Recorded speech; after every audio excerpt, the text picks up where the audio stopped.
Sir ये पूछना था कि वो टॉपिक है टेस्टिंग ऑफ हाइपोथेसिस, वो जी, किस बुक में डिटेल में मिलेगा? कोई बुक देख सकते हैं आप। जैसे अगर आसान लेवल में देखना हो तो गुप्ता कपूर में भी होगा, लेकिन मैंने देखा नहीं उसमें। नहीं तो एक प्रसन्ना साहू वाली बुक है, उसमें बहुत अच्छे से लिख रखा है। आप गूगल कीजिए, प्रसन्ना साहू की बुक है। ये बहुत इजी बुक है। इसमें सर प्रोबेबिलिटी। एफएमएस में 18 चैप्टर है। हाँ, एफएमएस में 18 चैप्टर है। 18th चैप्टर है एफएमएस में। हाँ, तो आप जी अगर सर। एफएमएस में जाना चाहे तो चैप्टर 18 जैसे वो बता रहे हैं।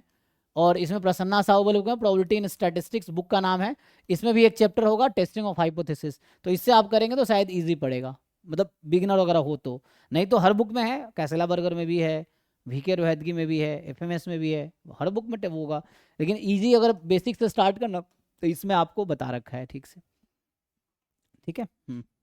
Sir okay sir. हाँ जी, किनका डाउट था? डाउट वाले लोग कहाँ गए? तो है, लड़की चली गई। सर अभी आपको एक क्वेश्चन भेजा है, हाँ, एक उसमें बस मिनट। कौन सा इसमें का फॉर्मूला लगेगा, बस वो बता दो।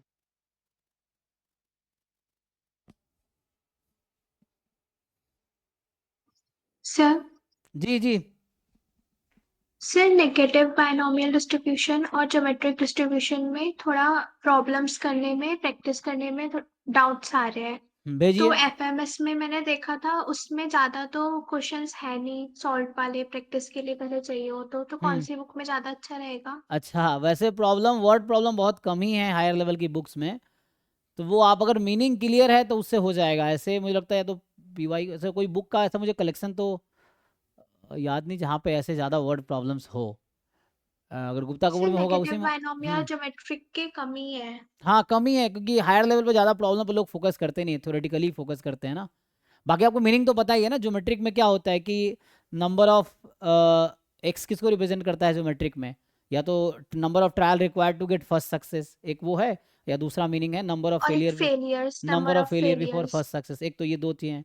सेम नेगेटिव बाइनोमियल इसी का जनरलाइजेशन है कि सम ऑफ ज्योमेट्रिक आपका नेगेटिव बाइनोमियल होता है, जैसे सम ऑफ बर्नौली बाइनोमियल होता है। तो उसमें यह है कि नेगेटिव बाइनोमियल का इंटरप्रिटेशन है कि number of failure before R is success, एक ये है। या number of trial required to get R successes, यही है। से आ जाएगा। Yes sir.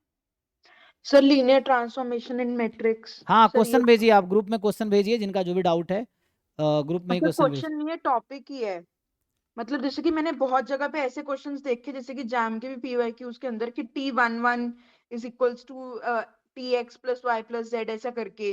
सर वो मतलब मेरे को चीज ही नहीं समझ में आ रही कि क्या फॉर्मेट क्या उन्होंने दिया हुआ है। तो इसके ऊपर आप अगर मतलब कंसेप्ट भी पढ़ा दोगे, दो तीन क्वेश्चंस करवा दोगे तो। नहीं नहीं, लीनियर ट्रांसफॉर्मेशन मैं अभी आगे पढ़ाऊंगा। लीनियर ट्रांसफॉर्मेशन इसमें है शायद, जो जैम में नहीं है। तो यहाँ अभी ये वाला पार्ट अभी कंप्लीट करेंगे। अभी हमने बस बेसिक, मतलब बहुत हाई लेवल का डिस्कस नहीं किया, बस हमने इंट्रोडक्टरी लेवल पे ये तीनों डिस्कस किया है कि होता क्या है। ठीक है। और बाकी इसको अभी कल कंप्लीट करता हूँ मैं। इंट्रोडक्टरी लेवल पे ही करेंगे, उतना डिफिकल्टी लेवल पे जाने की जरूरत है नहीं। तो ये कल देखेंगे। बाकी आप बात करो लीनियर अलजेब्रा की, जब इसका टर्न आएगा तो डिस्कस करेंगे, ठीक है ना। वैसा नहीं कि आप कहोगे आज ये पढ़ाओ, कल कहोगे ये पढ़ाओ, परसों ये पढ़ाओ, तो आपके हिसाब से थोड़ी चलूंगा मैं। मुझे अपने हिसाब से चलूंगा, मैं आपके हिसाब से चलूंगा। अभी जो मैं नहीं पढ़ा रहा सर, हूँ वो पढ़ो बात आप, तो ठीक है ना। ठीक है बट क्वेश्चंस देखो, रिकॉर्डेड, ऑलरेडी रिकॉर्डेड लेक्चर है जो आप ऐप में है। ऑलरेडी रिकॉर्डेड लेक्चर है ना, वहां जाके पढ़ो। लीनियर ट्रांसफॉर्मेशन पढ़ा रखा वहां हमने। अब देखिए उसमें ऑलरेडी ये पूरा पार्ट कवर्ड होगा, जो रिकॉर्डेड लेक्चर लास्ट ईयर के हैं। या उसके लास्ट 2023 में भी सीयूटी बैच था हमारा, 24 में ही सीयूटी बैच था, ये 25 का बैच चल रहा है। तो 23 और 24 में हमने पढ़ाए हैं ये टॉपिक जो आप कह रहे हो। ये ऑलरेडी रिकॉर्डेड लेक्चर में है, आप वहाँ से हेल्प लीजिए ना। थ्योरी इसका हमने पढ़ा रखा है वहाँ पे रिकॉर्डेड लेक्चर में। अब इसकी बात कर रहे हो लीनियर ट्रांसफॉर्मेशन की। So yes sir. आप इसका लीनियर ट्रांसफॉर्मेशन क्या, एक फंक्शन है। फंक्शन है ना। तो ये ऑलरेडी हमने डेफिनेशन, मतलब सिंपल क्या डेफिनेशन, चलो मैं बता, इसमें क्या ही 2 लाइन का तो डेफिनेशन है कि linear transformation is a function from R N to R M. For example मान लो ऐसा है, जहाँ पे क्या होता है, T of X vector Y vector is equal to T X plus T Y. ये T X plus T Y, and दूसरा कंडीशन है T of some constant time X is equal to constant time T X. ये linear transformation का definition हो गया। यहाँ पे आप आर एन में ना जाओगे तो आप मान लो एक्स, ये दो वेक्टर है, एक वेक्टर v1 से v2 में वेक्टर स्पेस है। तो ये है डेफिनेशन इसका। अब क्वेश्चन करने के लिए आप जैम एमएस में लीनियर ट्रांसफॉर्मेशन नहीं आता है, एक भी क्वेश्चन लीनियर ट्रांसफॉर्मेशन का नहीं होगा जैम एमएस में। पहले हो सकता आता रहा हो, अभी नहीं आता है।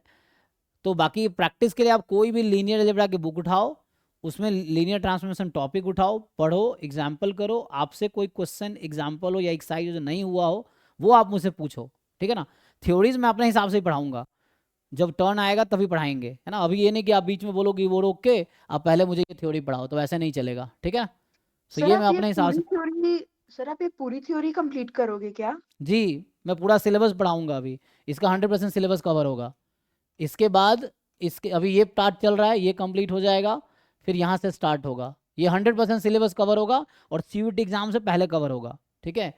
अभी ये पूरा कराएंगे, उसके बाद ये होगा, फिर ये होगा, फिर ये होगा, ये दोनों ऑलरेडी हो गया है, फिर ये होगा, ये होगा। पूरा सिलेबस हम लोग अभी कवर करेंगे सीयूटी एग्जाम से पहले। इसलिए मैं बहुत डिटेल में नहीं पढ़ा रहा हूँ, डीप नहीं पढ़ा रहा हूँ, हम लोग जस्ट इंट्रोडक्टरी लेवल पे देख रहे हैं। हम ऑलरेडी ये ऑलरेडी पढ़ा भी चुका हूँ, पिछले साल रिकॉर्डेड है, आप वहाँ से भी हेल्प ले सकते हैं। आप अभी प्रॉब्लम प्रैक्टिस से फोकस करो। थ्योरीज में पढ़ा रहा हूँ, रिकॉर्डेड लेक्चर है, वहाँ पे देखिए जो भी जरूरत है आपको, ये पढ़ा रखा हमने ऑलरेडी पहले। सो वहाँ देखिए, जो डाउट है वो पूछिए। जैसे इसने पूछा अभी, किनका है जी, हर्षित बताइए, क्या है इसमें। अच्छा, वो ESP मतलब क्या है? हाँ हाँ हाँ,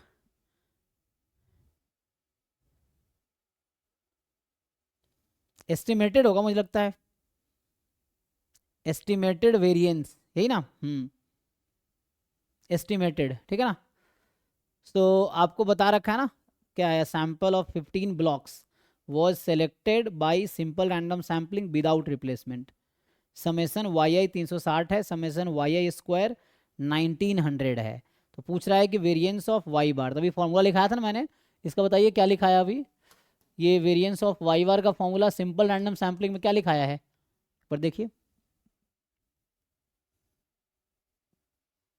अभी अभी लिखाया था ना। n-n/n summation yi minus y bar square. एक मिनट, ये इस फॉर्मूले फिट करना, मैं यहाँ पे आता हूँ सीधा सीधा, यही था ना विदाउट रिप्लेसमेंट वाला ना, यही तो है।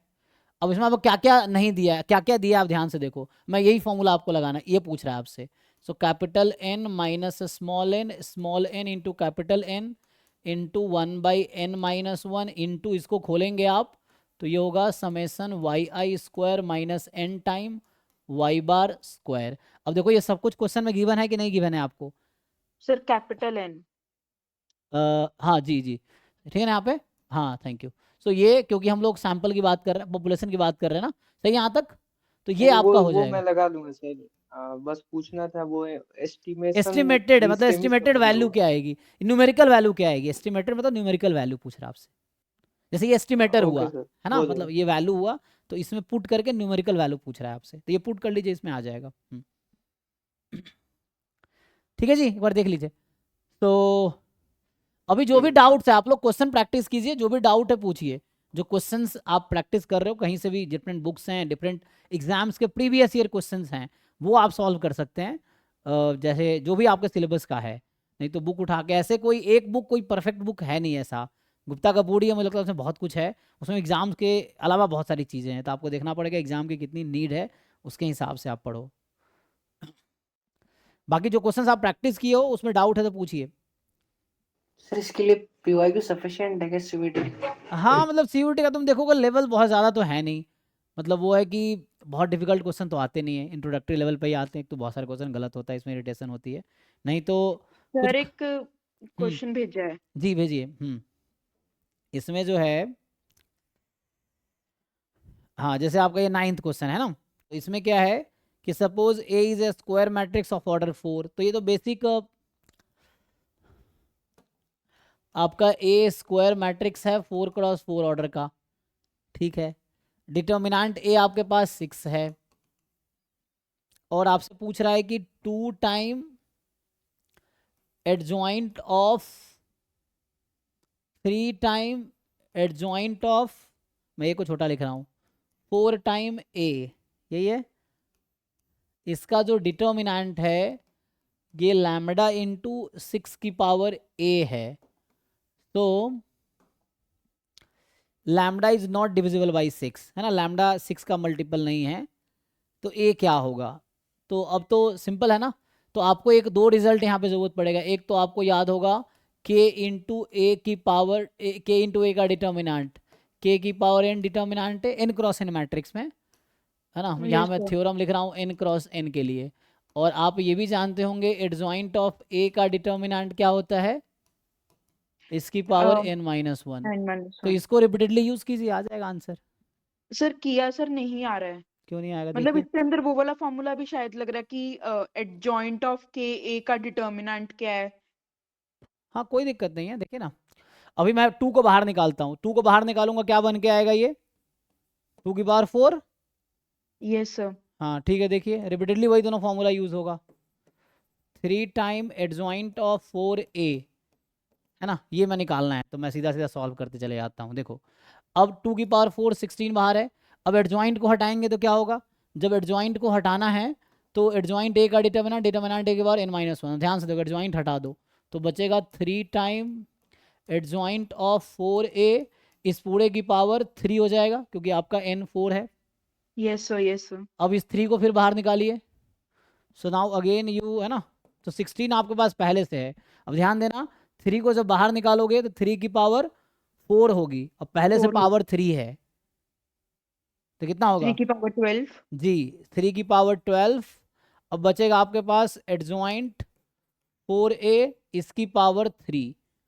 अब फिर से यहाँ पे रिपीट अगेन यूज कीजिए। तो इधर अभी आपके पास जो भी आ चुका है ना, दीजिए। तो नाउ इस एडजॉइंट को हटाओ आप, तो 16 इंटू 3 की पावर 12। अब एडजॉइंट जब हटाओगे तो 4a के डिटर्मिनेंट का पावर 3 आएगा। Yes sir. 4a के डिटर्मिनेंट की पावर 3 और पहले से पावर 3 है तो यस सर। 9 हो जाएगा। ठीक है, अब फिर 4 को बाहर निकालो अब आप। तो जब आप 4 को बाहर निकालेंगे तो अभी आपके पास 16 है, 3 की पावर 12 है। 4 को बाहर निकालेंगे तो 4 की पावर 4 होगी, 9 पहले से पावर है, ठीक है ना। Yes sir. तो 4 की पावर कितना 36 36। और डिटर्मिनेंट ए की पावर 9। डिटर्मिनेंट ए आपको 6 दिया था तो इसको आप फिट कर लीजिए। तो फाइनली जो आपका आंसर आएगा 16 इंटू 3 की पावर 12 इंटू 4 की पावर 36 इंटू 6 की पावर 9। अब आप इस पे फिट कीजिए, जितना भी 6 निकाल सकते हैं उसको बाहर निकाल दीजिए, जो बचेगा वो लैम्डा हो जाएगा। तो कहाँ Yes, कहाँ sir. 6 आप बना सकते हैं, देखिए। तो ये 16 को मैं लिख सकता हूँ 2 की पावर 4, 3 की पावर 12 पहले से है, इस 4 को मैं लिख सकता हूँ 2 का स्क्वायर, तो ये 2 Yes, की sir. पावर हो जाएगा 36 टू जा 72, 6 की पावर 9। ठीक, तो यहाँ पे एक तो ये 2 और ये 2, ये 3 की पावर 12 है ना, तो 3 की पावर 12 में अगर 2 की पावर 12 साथ ले लेंगे तो 6 की पावर 12 हो जाएगा ना। तो 6 की पावर 12, 6 की पावर 9, बचा क्या, ये तो एज इट इज लिख दिया मैंने, और यहाँ से 3 इंटू ये कर दिया, बचा क्या 2 की पावर 4 इंटू 2 की पावर 60। 60। हाँ 60। ये है। अब ये तो 6 की पावर वाला नंबर है, तो और यहाँ 6 तो निकल नहीं सकता है, तो ये 6 की पावर कितना बनाएगा मिलके 21। तो आपका ए का नंबर वैल्यू क्या हो गया 21। 21। तो ये आपका आंसर है, A is equal to 21 is the answer. ठीक है, तो इसको एक साथ कर लेंगे तो 6 की पावर Yes, sir. आपका ये 21 हो गया। ठीक है ना, मतलब बस कैलकुलेशन था, केयरफुल्ली कैलकुलेशन करना था, वो तो हो जाता। ठीक है, बस वो केयरफुल्ली रिपीटेडली हर बार ये दो फॉर्मूला रिपीटेडली यूज हुआ है। Yes, sir. ठीक है ना। और किसी को कुछ डाउट तो पूछिए, भेजिए क्वेश्चंस।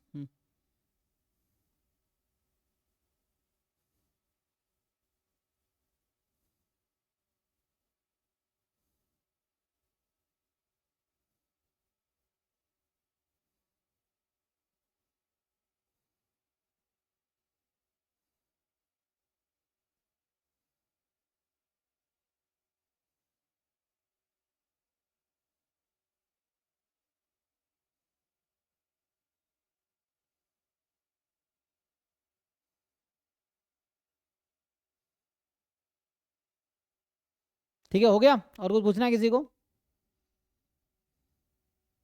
सर ये एक और क्वेश्चन भेजा था, इसके अंदर मतलब जैसे कि मैंने जिस तरीके से किया था वो बहुत ही ज्यादा मतलब लंबा जा रहा था तरीका।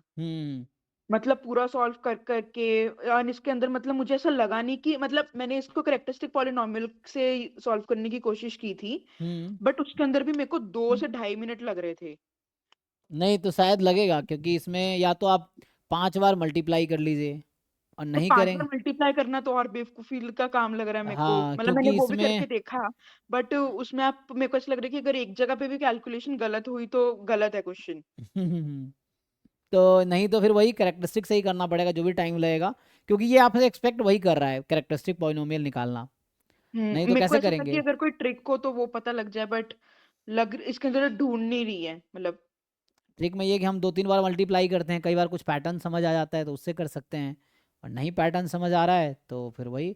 तो मुझे लगता है ये कैली हैमिल्टन थ्योरम पे ही फिट बैठेगा, कि आप जस्ट कैरेक्टरिस्टिक पॉलिनोमियल लिखो, ए को फिट करो, वहाँ से आएगा।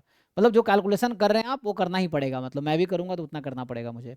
ठीक है। Yes sir. हम्म। मतलब सर मेरे को ऐसा लग रहा है कि अगर ऐसा क्वेश्चन अगर मतलब एग्जाम में आएगा, तो हमें क्या 2-2.5 मिनट इसके ऊपर लगाने चाहिए कि मूव नहीं कर तो जाना इनिशियली चाहिए? यू कैन इग्नोर, अगर आपको लगता है ज़्यादा टाइम लगेगा इसकी वजह से क्वेश्चन छूट जाएंगे, तो इनिशियली आप इग्नोर कर सकते हो। देन बाद में जब एक बार सारा क्वेश्चंस कर लिया जो इजी वाले थे, जो 1 मिनट के अंदर हो हम्म। जाते हैं, then you work on hmm. Those question जो 2-3 मिनट लगा के आंसर आ जाएंगे, तो मार्क्स तो मिलेगा, ये है। तो पहले यस आप सर। उन क्वेश्चन से फोकस करो जो 1 मिनट के अंदर हो जाए, 1-2 मिनट में हो जाए। जिसमें लगेगा 4-5 मिनट लगेंगे तो इनिशियली इग्नोर करो, पहले पूरा पेपर आप आसान क्वेश्चंस कर लो, then you work on those question जो 2-3 मिनट करके आंसर आ जाएगा, तो वो आंसर आ जाएगा तो अच्छा है ना। क्योंकि 100% कोई भी नहीं कर रहा, इतना कम टाइम है ना एग्जाम में 100% करनी, इसलिए आप देखते हैं ना बच्चे बता रहे 100 नंबर, 110, 115, 115, 120 तक तो आपको दिल्ली यूनिवर्सिटी मिल जाता है 300 में से, इतने अगर आप ले आएंगे 120 प्लस तो सर वैसा है। 160 पे मिल रहा है। 160 फर्स्ट राउंड में था, बाद में और घटते हैं जो बच्चे सीट छोड़ते हैं ना, तो उस तरह से है। ठीक है 160 लगा लो, तो 50% अगर आप मार्क्स ले लोगे तो उससे भी हो जाएगा ना। 100-300 में से अगर आप जैसे 2023 में 400 मार्क्स का एग्जाम हुआ था, 2023 में ना एप्टीट्यूड 25 क्वेश्चन एप्टीट्यूड के भी थे, 4 मार्क्स के ईच, है ना। तो 2023 में जो बच्चे बता रहे 2023 वाले जो, उनमें टोटल 400 मार्क्स के एग्जाम हुए थे, पिछले साल 300 मार्क्स के थे, और आपके भी एग्जाम 300 मार्क्स के हैं, ठीक है ना। तो 300 मार्क्स में कोशिश करो अगर 200 प्लस कर लोगे तो मतलब टॉपर में रहोगे, मतलब ये है। वहाँ रैंक तो अलग सीयूईटी में नहीं आता है, मार्क्स पे एडमिशन होता है, कि जो हाईएस्ट मार्क आएगा, तो क्योंकि कट ऑफ जो आती है सीयूईटी की वो मार्क्स पे ही आती है, कितने मार्क्स से ऊपर वाले बच्चे शॉर्टलिस्ट होंगे, आप अप्लाई करोगे तो उसके अकॉर्डिंग मेरिट लिस्ट आती है कितने मार्क्स तक हुआ है। तो जनरली जहाँ तक मुझे याद है बीएचयू में तो बाद में जो, लेकिन कैटेगरी का भी रहता है ना, वो भी तो है, डिफरेंट कैटेगरी का डिफरेंट वो रहता है, कट ऑफ रहता है। तो अगर sir I general, think DU वाले बच्चों का थोड़ा कम जाता है स्कोर, मतलब कट हाँ ऑफ के उनका लिए। कम इसलिए क्योंकि डीयू में आधी सीटें उनके लिए रिजर्व्ड है, जो दिल्ली यूनिवर्सिटी हम्म। से बीएससी स्टैटिस्टिक्स ऑनर्स किए हैं डीयू से, तो उनकी मेरिट अलग बनती है। और जो बच्चे बाहर से अप्लाई कर रहे हैं, बाहर वाले बच्चे, उनके लिए मेरिट अलग बनती है, तो इसलिए शायद डीयू के जो बच्चे हैं इनसाइडर हैं उनके लिए कट ऑफ कम जाती है शायद, जो सर है। उनके लिए शायद होगी 120 हाँ हाँ हाँ 125। वही बात, 120 वो इनसाइडर बच्चों, क्योंकि उन्हीं बच्चों में से उनको सेलेक्ट करना है, जो आउटसाइडर है उनके लिए 150 160 चाहिए आपको, है ना, शायद इसलिए। तो अलग अलग वो है, सिस्टम है। तो आप कोशिश करो 200 प्लस का टारगेट रखो, 200 प्लस मार्क्स ले आओगे तो पक्का है आपको मिलेगा। ठीक है, कोशिश करो हो जाएगा, आप लोगों में से एडमिशन होता है लोगों का, हमारे यहाँ पिछले साल जो एडमिशन जितने ड्यू ही में भी बच्चों को सीट्स तो, हाँ। ड्यू में भी सीट्स बहुत कम, ओबीसी की 16 सीट है सारे कॉलेजेस में मिला के ओबीसी की। अच्छा। तो करना पड़ेगा, उसी में से एडमिशन होगा अब, है ना। डीयू में टोटल कितनी सीटें थी, 160 बता रहे थे ना बच्चे शायद, 80 प्लस 80 ऐसा है, ये 60 प्लस 60 टोटल। जी सर ऐसा कुछ है, इतना ही कुछ है सर, सब में सारे मिला के 15-20 इतनी हर कैटेगरी की सारी हम्म कॉलेजेस की। कॉलेज तो बस एडमिशन के लिए है डीयू में, क्योंकि कॉलेज में बस नाम लिखाता है, पढ़ाई एक जगह होती है डीयू में। जो सिस्टम है, जो लोग डीयू से हैं पता होगा, मतलब मास्टर्स लेवल पे, ग्रेजुएशन लेवल पे डीयू के हर कॉलेज में अलग अलग क्लासेस चलती हैं, जिस कॉलेज में आप हो, क्योंकि मैं भी ग्रेजुएशन डीयू से ही किया हूँ। तो मास्टर्स लेवल पे क्या है कि डिपार्टमेंट जो है आपका, डिपार्टमेंट में एक जगह क्लासेस होती हैं, साउथ कैंपस और नॉर्थ कैंपस सबकी क्लासेस एक जगह ही होती हैं, या ज़्यादा स्ट्रेंथ होता है तो नॉर्थ कैंपस की अलग होती है, साउथ कैंपस की अलग होती है। जैसे नॉर्थ कैंपस के धौला कुआं में, साउथ कैंपस धौला कुआं में है, और नॉर्थ कैंपस इधर जीटीबी नगर में है ना, ये है।